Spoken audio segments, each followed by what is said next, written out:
On behalf of my party, thank you, Madam. Imtiaz Jaleel जी।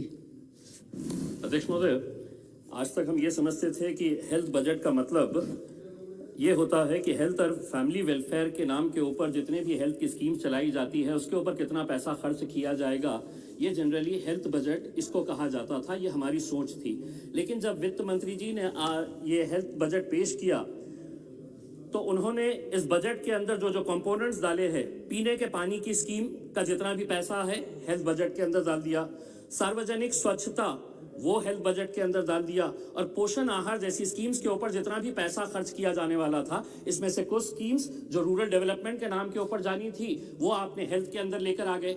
और जब ऐलान किया कि हम 137% इंक्रीज किए हैं बजट के अंदर हेल्थ के लिए, तो सारे सदन ने तालियां बजाकर इसका स्वागत किया। लेकिन हमें भी यकीन नहीं हुआ, लेकिन जब हमने जाकर इन आंकड़ों को अच्छे तरीके से पढ़ा तो हमें समझ में आया ये सिर्फ एक खेल था।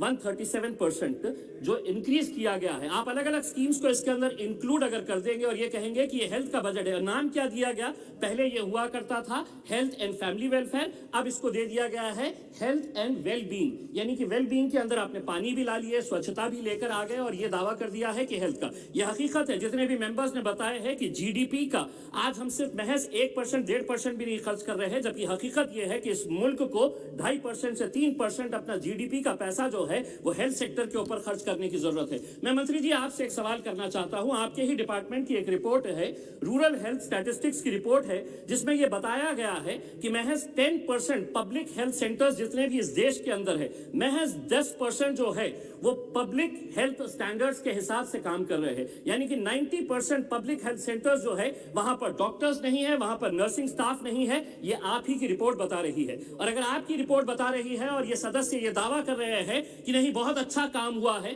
तो फिर ये रिपोर्ट गलत है या आप जो दावा कर रहे हैं वो गलत है। दोनों में से इसका खुलासा होना चाहिए। आपने कहा कि 35,000 करोड़ रुपए आप हेल्थ बजट के नाम के ऊपर 30 करोड़ लोगों को आप वैक्सीनेशन करेंगे, लेकिन जिस तेजी से ये रफ्तार से जिस तरीके से ये जा रहा है, एक हेल्थ जितने भी एक्सपर्ट्स हैं उनका एक अनुमान है कि एक साल के अंदर 30 करोड़ तो बहुत दूर की बात है, महज 10 करोड़ लोगों को ये वैक्सीनेशन पहुंच सकता है। यानी कि 35,000 करोड़ उसके लिए रखे हैं।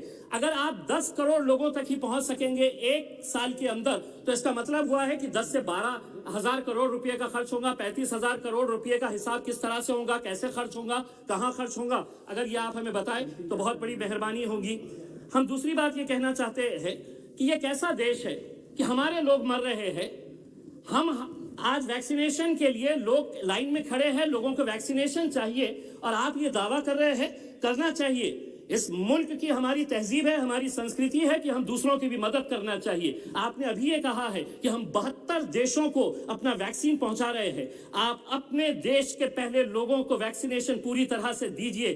जिस दिन खत्म हो जाएगा एक एक शख्स का वैक्सीनेशन, तब आप पूरी दुनिया के अंदर बांटिए, तब जाकर। लेकिन आज मैडम ये हकीकत है कि आज आप क्यों नहीं, आज हमारे को वैक्सीनेशन चाहिए, हमारे पास नहीं है, लेकिन ये दावा किया जा रहा है कि इतने सारे लोगों को हम वैक्सीनेशन दे रहे हैं। मंत्री जी, मैं आपसे हाथ जोड़कर एक विनती करना चाहूंगा। एक रेयर डिजीजेस जो है वो बहुत बड़ा एक सब्जेक्ट है, बहुत कम लोग इससे प्रभावित होते हैं, लेकिन उनके लिए कोई ऐसी स्कीम नहीं है। एक स्कीम है RAN के जरिए जिसके अंदर आप वन टाइम 15 लाख रुपए देते हैं। मंत्री जी, मैं अध्यक्ष महोदय जी, मैं आपको भी बोलना चाहता हूं क्योंकि आप भी एक मां है, आपको मालूम है बच्चों का दर्द क्या होता है। कुछ दिन पहले ऋतुजा नाम की एक 7 साल की बच्ची आई थी। मंत्री जी, उस बच्ची को एक रेयर डिजीज हुआ है, स्किन का एक प्रॉब्लम ऐसा हुआ है कि उसका इलाज ही नहीं है यहाँ पर, उसके पास पैसे ही नहीं है। बाप एक छोटी सी कंपनी के अंदर काम करता है।